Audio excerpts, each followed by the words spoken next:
अमेरिकी राष्ट्रपति Donald Trump ने दावा किया कि भारत अब रूस से तेल नहीं खरीदेगा। जी हाँ, ट्रंप के इस बयान ने भारत, अमेरिका और रूस के बीच चल रहे ऊर्जा समीकरणों में हलचल मचा दी है।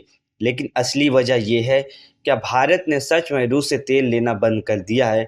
आइए जानते हैं पूरा सच। अमेरिकी राष्ट्रपति डोनाल्ड ट्रंप ने अपने हालिया बयान में कहा है कि भारत ने रूस से तेल खरीदना बंद करने पर सहमति जताई है।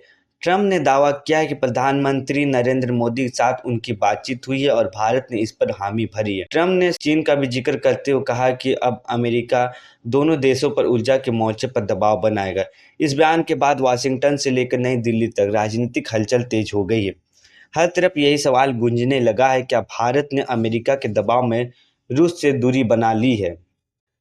भारत ने अब आधिकारिक तौर पर अपनी प्रतिक्रिया दे दी है। विदेश मंत्री के प्रवक्ता रणधीर जायसवाल ने साफ कहा है, भारत तेल और गैस का एक महत्वपूर्ण आयातक है और अस्थिर ऊर्जा बाजार में भारतीय उपभोक्ताओं के हितों की रक्षा करना हमारी सर्वोच्च प्राथमिकता है। उन्होंने आगे कहा कि भारत की ऊर्जा नीति हमेशा स्थिर कीमतों और सुरक्षित आपूर्ति पर केंद्रित रही है। इसलिए भारत किसी भी एक देश पर निर्भर नहीं रहता, बल्कि अपनी सप्लाई को विविध करता है, यानी डाइवर्सिफाई करता है। इस बयान में ट्रंप के दावों को ना तो स्वीकारा गया और ना ही खारिज किया गया, लेकिन भारत का रुख साफ है, हम अपने राष्ट्रीय हितों से कोई समझौता नहीं करेंगे।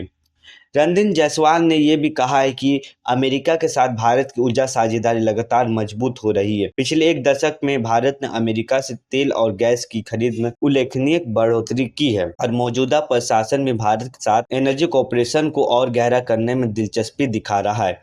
यानी भारत ये साफ संकेत दे रहा है, वो रूस और अमेरिका दोनों के साथ अपने संबंधों को संतुलन की नीति पर रखेगा। राजनीतिक दबाव हो या आर्थिक हित, भारत अब एक स्वतंत्र ऊर्जा नीति के साथ आगे बढ़ रहा है। लेकिन ट्रंप के बयान के बाद भारतीय राजनीति में भी तूफान उठ खड़ा हुआ है।